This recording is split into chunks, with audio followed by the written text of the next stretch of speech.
students, I am Iram Fatima, assistant professor, Dayal group of institution. आज हम लोग पढ़ेंगे ऑर्गेनाइजेशनल बिहेवियर। उसके अंदर हम टॉपिक पढ़ेंगे कैरेक्टरिस्टिक्स ऑफ ऑर्गेनाइजेशनल बिहेवियर।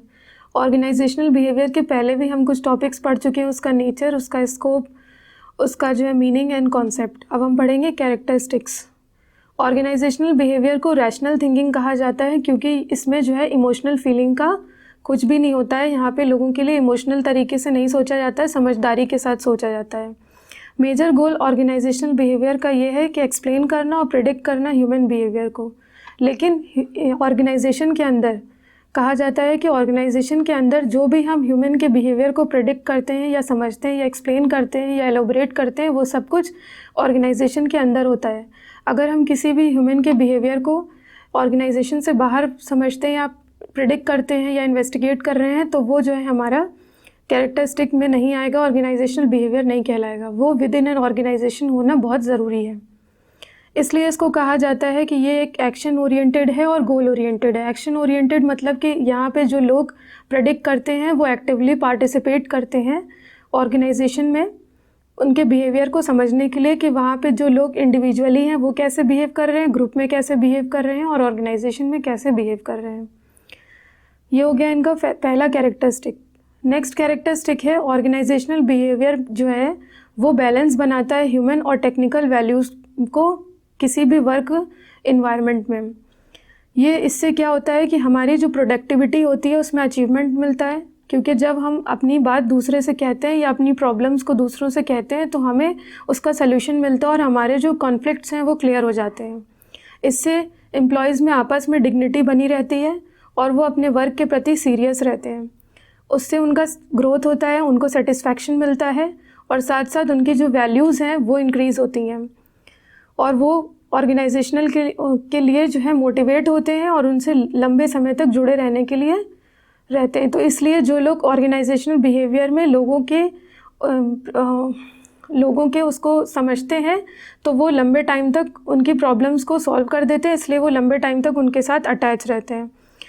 इसलिए ऑर्गेनाइजेशनल बिहेवियर को बिहेवियरल साइंस भी कहा जाता है क्योंकि इसका जो कोर कॉन्सेप्ट्स है वो दूसरी फील्ड से लिया जाता है। जैसे कि डिसिप्लिन है, वहाँ पे जो है डिसिप्लिन होना बहुत इम्पॉर्टेंट है और जो है लोगों की जो साइकोलॉजी है, जो लोगों की सोशल साइकोलॉजी है, सोशोलॉजी है और एंथ्रोपोलॉजी, इन सब चीज़ों से ये इन्फ्लुएंस होता है क्योंकि ह्यूमन भी एक ऑर्गेनाइजेशन में जो है बहुत इंपॉर्टेंट पार्ट रखता है। तो उसका भी नेचर होता है कि वो अपने एनवायरनमेंट के अकॉर्डिंग इन्फ्लुएंस होता है और उसी के अकॉर्डिंग बिहेव करता है।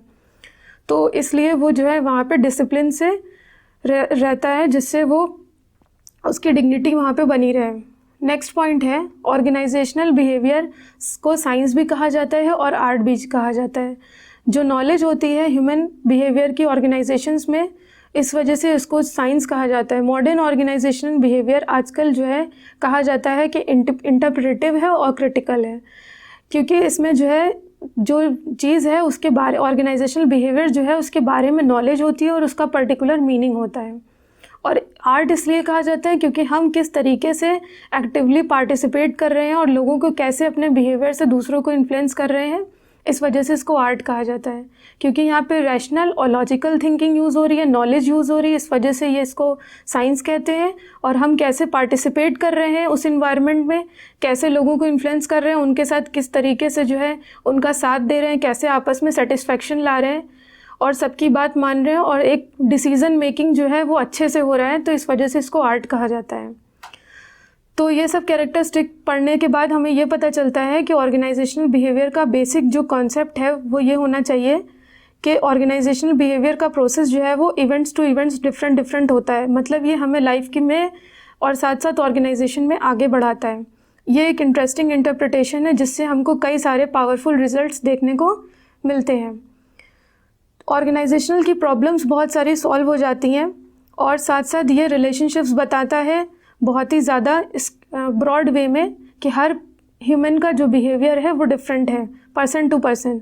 और उनसे बात करके उनके बिहेवियर को समझ करके उनकी स्किल्स को और अच्छे से अप्लाई किया जा सकता है। हो सकता है कोई किसी पर्सन को उस ऑर्गेनाइजेशन में किसी एक बात से प्रॉब्लम है जिसकी वजह से उसकी जो रियल स्किल है वो सामने निकल के नहीं आ पा रही है और वो अपने वर्क को अच्छे से नहीं कर पा रहा है। लेकिन जो ऑर्गेनाइजेशन में ह्यूमन के बिहेवियर को प्रिडिक्ट कर रहे हैं, समझ रहे हैं, उसकी स्टडी कर रहे हैं, रिसर्च कर रहे हैं, वो लोग अगर उसके बारे में इलैबोरेट कर लेंगे, उसकी एक छोटी सी प्रॉब्लम को भी सॉल्व कर देंगे, तो वो एक्टिवली पार्टिसिपेट करेगा और अच्छे से अपनी इंटेलिजेंसी को और अपने एक्टिविटी को शो कर पाएगा। उसके बाद नेक्स्ट पॉइंट है ऑर्गेनाइजेशनल बिहेवियर के मल्टीपल लेवल्स होते हैं। लेवल्स हमने पहले भी बताए थे कि ह्यूमन बिहेवियर में जो है इंडिविजुअल लेवल होता है, ग्रुप लेवल होता है, ऑर्गेनाइजेशनल लेवल होता है। बिहेवियर जो है वो इन सब लेवल्स में हम उनको आइडेंटिफाई करके उसको समझ के उसको उनके साथ इंटरेक्ट करके जो है जो लोगों के चाहे वो इंडिविजुअल्स के बिहेवियर हो, चाहे वो ऑर्गेनाइजेशन के हो या ग्रुप के हो, उनको इन्फ्लुएंस करता है और उसको अफेक्ट करता है ऑर्गेनाइजेशनल लेवल पे, और जिससे वो आगे चल के और ज़्यादा अच्छे से प्रोडक्टिविटी उनकी इंक्रीज़ करते हैं। Now the last point is organisational behaviour जो है वो कई सारी चीज़ों से बना है, जैसे कि पहले भी बताया हमने कि जो एंथ्रोपोलॉजी, सोशोलॉजी, साइकोलॉजी और सोशल टेक्निकल कंपोनेंट्स इसमें कैटेगराइज्ड है। उसमें भी जो है टेक्निकल और नॉन टेक्निकल अलग अलग हो जाते हैं। उसके अकॉर्डिंग इनको अलग कर करके स्टडी किया जाता है, रिसर्च किया जाता है, जो लोग इस चीज़ के बारे में रिसर्च करते हैं। ऑपरेशनल इम्प्लीकेशन में जो है वहाँ पे बिहेवियर को देखते हैं कि ऑर्गेनाइजेशन में वो टेक्निकल कंपोनेंट्स में किस तरीके से बिहेव करता है, टेक्निकल चीज़ों को लेकर के उसका क्या बिहेवियर है और लॉजिकल स्किल उसकी क्या है।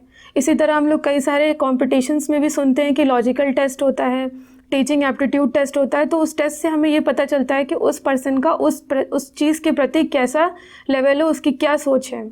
ठीक है, तो ये सब जो इश्यूज़ हैं टेक्निकल को लेकर के या उसको टेक्नोलॉजी से लेकर के या नेचर ऑफ वर्क को लेकर के जो इश्यूज़ हैं वो रिजॉल्व किए जाते हैं। उसके बाद है कि ऑर्गेनाइजेशन में उसी टाइम पे जो है वर्किंग एनवायरनमेंट में और कोई प्रॉब्लम है उसको जो है चेंज किया जा सकता है।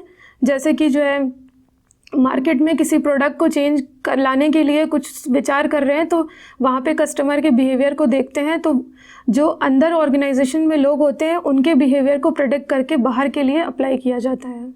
तो ये सारे कैरेक्टरिस्टिक्स पढ़ लिए हम लोगों ने ऑर्गेनाइजेशनल बिहेवियर के। Thank you so much.